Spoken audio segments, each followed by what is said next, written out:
अस्सलाम वालेकुम बच्चों, कैसे हैं आप? ठीक है, खैरियत से हैं बच्चों? बच्चों मेरे बच्चों, छोटे छोटे बच्चों, बहुत इंपॉर्टेंट क्वेश्चन है। एक्सरसाइज 7.3 का क्वेश्चन नंबर 6 और 3 पार्ट से इसके तीनों पार्ट्स सॉल्व करेंगे। पहले एक पार्ट सॉल्व करते, फिर दूसरा, फिर तीसरा।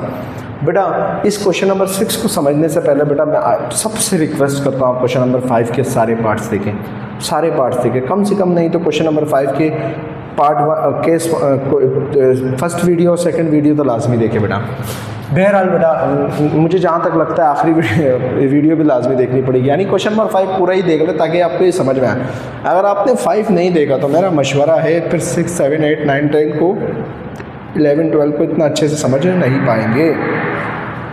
ठीक है बेटा, तो चले सॉल्व करते हैं। आपसे कहा जा रहा है रिड्यूस द इक्वेशन। अब देखो इक्वेशन दी हुई है, स्ट्रेट लाइन की एक इक्वेशन है, ठीक है, आपको दी हुई है। स्ट्रेट लाइन की इक्वेशन कैसे पता लगेगा? इसकी पावर क्या है बेटा? 1 है। उम्मीद करता हूँ ये बात आपकी समझ में आ गई होगी। तो स्ट्रेट लाइन की इक्वेशन है बेटा, इसको रिड्यूस करना है। क्या करना है? रिड्यूस। अब रिड्यूस कैसे होगा? मतलब कम करना है। अब कम कितना करना है? To the slope intercept form. बोलते हैं कि उसको इतना रिड्यूस करें कि वो क्या बना दे? स्लोप इंटरसेप्ट फॉर्म बना दे। अब आप बताइए स्लोप इंटरसेप्ट फॉर्म का मतलब क्या है? ये देखो y = mx + c रिड्यूस करना है कि ये स्लोप इंटरसेप्ट फॉर्म बन जाए। समझ में आ गई? यानी जहाँ पर x क्या हो जाता है? 0 हो जाता है, ये बन जाए। अब चले देखते हैं कैसे होता है ये। मैंने लिख दिया ये इक्वेशन। गिवन इक्वेशन क्या है? गिवन क्या है मेरे पास? 3x + 4y - 12 = 0। ठीक है। अब बेटा मुझे इसको देखना है y, क्योंकि स्लोप इंटरसेप्ट फॉर्म यही फॉर्मूला है। y = mx + c की जगह b भी लगा सकते हो, कोई फ़र्क नहीं पड़ता। अब देखो बेटा इसकी फॉर्म में लेके जाने के लिए एक तरीका क्या है। देखो बेटा आपने देखोगे इसके अंदर y सबसे अलग है, सही। अब मैं y को अलग करने की कोशिश करूँगा, ठीक है। पहला पार्ट कर रहा हूँ इसलिए मैंने यहाँ पर लिख दिया। ये -12 उधर चला जाएगा, ठीक है। 12 उधर गया तो प्लस हो गया, और ये जैसा था ये +3x उधर, अच्छा ये +3x उधर चला जाएगा तो ये -3x हो गया। यहाँ क्या बचा? 4 बचा और y बचा, कोई मसला नहीं। अब देखिए बेटा बात सुनिए, इसको पहले लिख दिया मैंने और इसको बाद में लिख दिया। सर आपने ऐसा क्यों किया? यहाँ देखें x पहले है और y वाला और बिना x वाला वो बाद में, इसलिए मैंने किया। अब देखिए 4 है और ये 4 इधर मल्टीप्लाई हो रहा है, उधर दोनों के साथ नीचे क्या हो जाएगा? डिवाइड हो जाएगा। ऐसे ही अगर इधर मल्टीप्लाई हो रहा है तो डिवाइड हो जाएगा, दोनों से हो गया। अब y का y बेटा ये -3 लिख दिया और नीचे 4 लिख दिया, ये -3 4 x लिख दिया, कोई मसला नहीं। 4 3 से क्या होता है? 12, तो ये आ गया। बेटा ज़रा देखो कंपेयर करो स्लोप इंटरसेप्ट फॉर्म से। Compare with slope intercept form क्या है? y m है, x है +c है। ज़रा देखो x के साथ क्या है? m है, तो यहाँ पर x के साथ क्या है? -3/4 है। यहाँ पर c क्या है? 3 है। बेटा ये एक जुगाड़ तरीका है जो आप जाके आगे समझेंगे इस वीडियो के अंदर। मतलब इस क्वेश्चन में नहीं समझ, ये तरीका नहीं समझाना। इस क्वेश्चन में सिर्फ फॉर्म बनाने को बोला था तो वो फॉर्म हमने बना दी, ठीक है। तो ये बात आपकी समझ में आ गई होगी कि हमने यहाँ पर क्या करना है। स्लोप इंटरसेप्ट फॉर्म जब भी बोले ना बनाने को, आप y को अलग कर दो, बस y को अलग कर दिया, आपकी बन गई फॉर्म।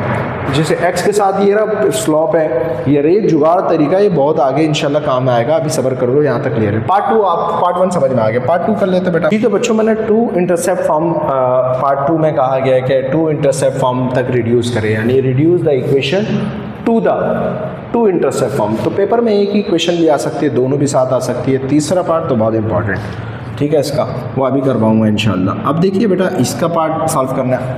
ये पेपर में 1 या 2 पार्ट करके भी आ सकते हैं, ठीक है जी। 2 इंटरसेप्ट फॉर्म कैसे होगा? अब देखिए 2 इंटरसेप्ट फॉर्म की फॉर्म क्या है? ये नहीं, अगर मैं यहाँ लिखूँ 2 इंटरसेप्ट फॉर्म क्या? As we that, as we that, as we that, as we that, as we that, ये रहा। क्या है? मैंने यहाँ नहीं लिखा, कोई बात नहीं, आप लिख सकते हो x/a, यहाँ पर लिख देते ना एज वी दैट और ये लिख देते, ठीक है। आपको आसानी होगी बेटा, फिर सच बता रहा हूँ, लिख दो, आप लिख दो यहाँ पर, क्या लिख दो? एज वी नो दैट और ये वाली फॉर्म लिख दो। स्लोप इंटरसेप्ट मांगा था ना, ये तो 2 इंटरसेप्ट फॉर्म। b = क्या है? 1। अब मुझे इस फॉर्म में लेके जाना है, ठीक है। तो मैंने कहा गिवन क्या है बेटा? गिवन क्या है? गिवन है हमारे पास वो equation 3x plus 4y minus 12 equal to 0, ये हमें गिवन है। सही।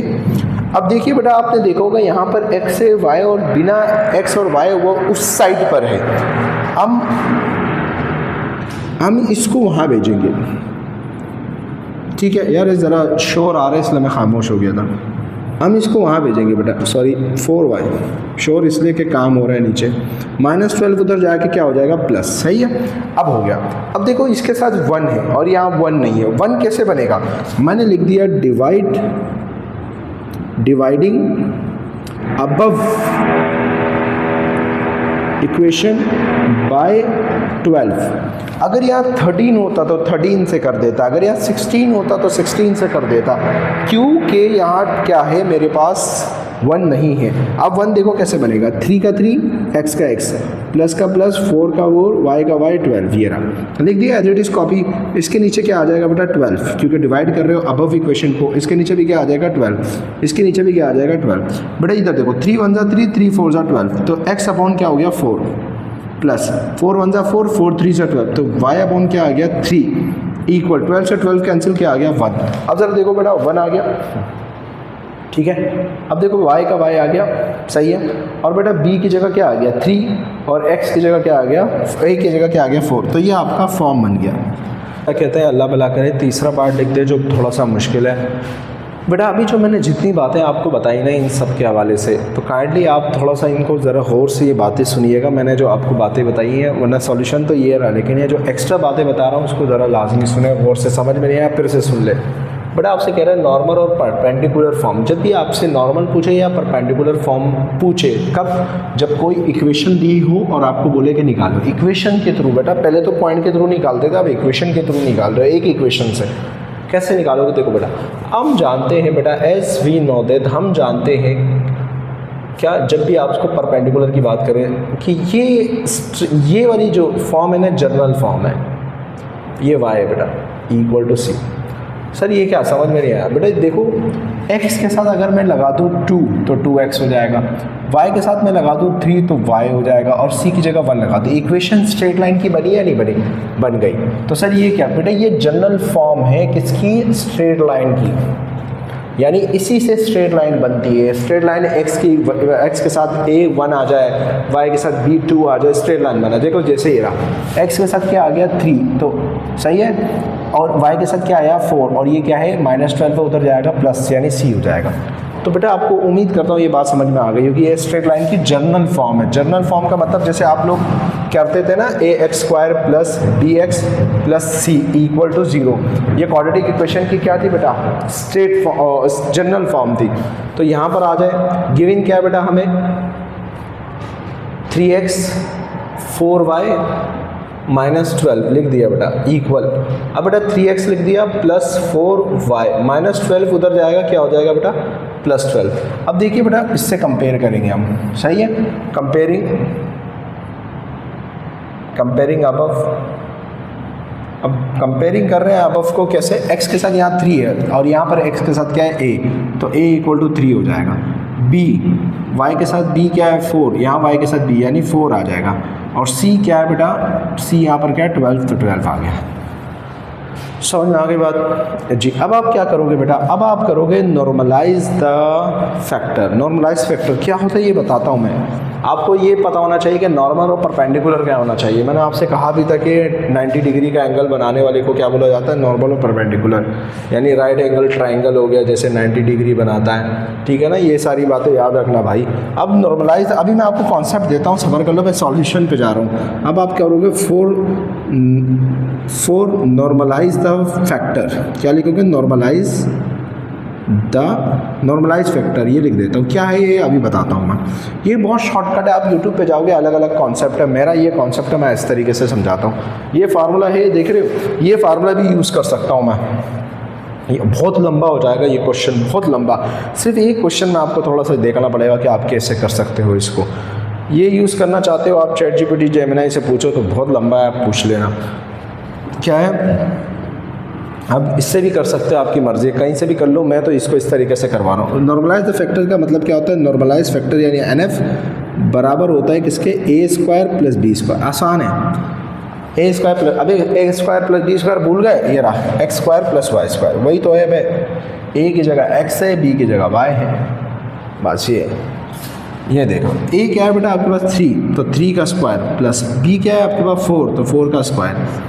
3 का स्क्वायर क्या होता है 9, 4 का स्क्वायर क्या होता है 16, 9 और 16 25 रूट से निकाला क्या बचा 5, तो नॉर्मलाइज फैक्टर कितना आया 5 आया।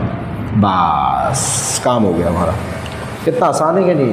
अब आप देखिए आपको करना क्या बेटा, आपको करना क्या, अब आपको ये करना है बेटा, अब आपने लिखना नाउ, ये जो इक्वेशन है ना ये वाली, इसको नाम दे दो 1। नाउ डिवाइडिंग अबव या इक्वेशन नंबर 1 लिख देता हूँ, इक्वेशन 1 बाय ये जो नॉर्मलाइज फैक्टर है ये है 5। ये देखो 3 है और डिवाइड कर दो 5 से, 4 है डिवाइड कर दो 5 से, 12 है डिवाइड कर दो 5 से, कैंसिलेशन नहीं हो रही, आंसर।